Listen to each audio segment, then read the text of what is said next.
Olá, eu sou Guaraci Araújo e esse é o 15º episódio do Guia Politicamente Incorreto da Extrema-Direita.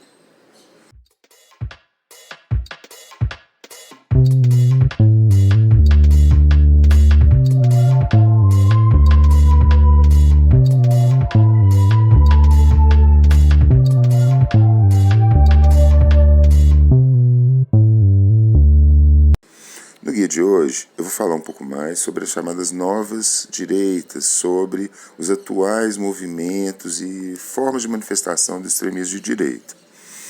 A gente tem várias diferenças na atualidade do extremismo de direita se a gente o compara com aquele que se desenvolveu, entre a Primeira e a Segunda Guerra Mundial e que é muito bem exemplificado com o nazifascismo. No entanto, a Segunda Guerra Mundial significou um abalo muitíssimo significativo para o extremismo de direita. Ele foi universalmente incriminado pelos acontecimentos da Segunda Guerra, em particular pelo fato do nazismo ter tido um papel muito forte de desencadeamento da guerra. Então, a Segunda Guerra Mundial e, sobretudo, as descobertas que foram feitas depois a respeito dos campos de concentração e das atrocidades cometidas pelo nazismo geraram um grande um afastamento social, uma grande repulsa até das sociedades em relação aos movimentos de extrema-direita. Isso fez com que, entre o final da Segunda Guerra, que é 1945, e os anos 80, o extremismo de direita tivesse muito pouco espaço na vida eleitoral dos países. Muito pouco mesmo. Claro, alguns movimentos em alguns momentos sobressaíram, mas, em geral, o extremismo de direita ele não conseguia sair muito de uma faixa de votação que quase sempre ia ter no máximo uns 5% de votos. Então isso fez com que o extremismo de direita se transformasse numa visão política que só conseguia obter expressão no legislativo. Mas bem, aconteceram algumas coisas a partir dos anos 80. A mais importante delas é, claro, a queda do Muro de Berlim e o desaparecimento do socialismo real. Quando o Muro de Berlim cai, quando o socialismo real começa a desaparecer, toda uma construção político-cultural que vinha da Segunda Guerra, ela desapareceu também. Por quê, Pense, os países que venceram a guerra do lado norte-americano, do lado capitalista, vamos dizer assim, eles fizeram muito alarde, muita propaganda, criaram toda uma identidade com a ideia de terem sido os vencedores diante do nazifascismo. Essa apropriação, no caso da União Soviética e do socialismo real, que existiu até o início dos anos 90, era ainda mais radical. A União Soviética promovia anualmente desfiles em honra à vitória militar, que, digamos, lembremos, é extraordinária mesmo, que os soviéticos conseguiram obter sobre os alemães. Então, as duas potências da Guerra Fria utilizavam-se muito fortemente do antinazifascismo como uma forma de fazer propaganda. A polarização que a Guerra Fria tinha desapareceu.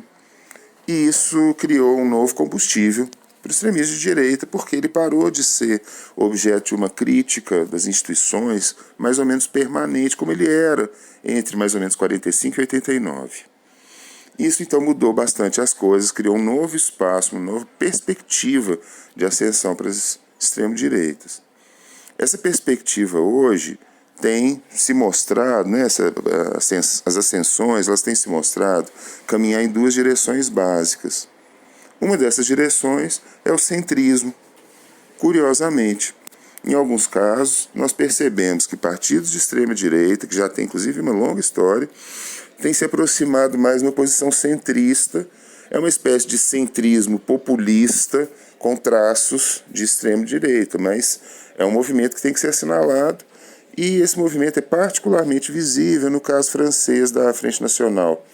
O que Marine Le Pen faz, essencialmente, é aproximar mais o partido que seu pai criou com o universo da democracia. Em países com democracias muito consolidadas, aparentemente a extrema-direita tem se inclinado nessa direção. Mas existem países nos quais a democracia não é tão consolidada assim. Por exemplo, os países do leste europeu ficaram muito tempo sendo governados de uma forma claramente autoritária. Então, quando eles passam a democracia, nós estamos falando de democracias que estão sendo implementadas a partir dos anos 90. Talvez não seja ocasional que, então, no leste europeu esteja se desenvolvendo uma outra abordagem, uma outra estratégia de extrema-direita, e essa estratégia deve ser muito observada por nós, porque ela parece ser o estilo de destruição institucional que hoje é perseguido pelo extremismo de direita. A gente chama isso de democracia liberal. É um modelo, em princípio, e com muitas aspas, democrático, porque as pessoas continuam votando. Mas ele favorece muito que o partido que chega ao poder simplesmente remodele as instituições para o seu próprio bem. Uma coisa que é típica nesses casos é o ataque aos Supremos Tribunais. Os Supremos Tribunais são refeitos com a adição de um grande número de ministros favoráveis aos interesses do governo. Então, a democracia liberal ela vai corrompendo as instituições democráticas pouco a pouco. A democracia liberal ela vai desmontando a democracia e concentrando poderes sobre o chefe de Estado e o partido governante. A democracia liberal é talvez a grande ameaça que o extremismo de direita oferece para o nosso mundo. Tenha um bom dia.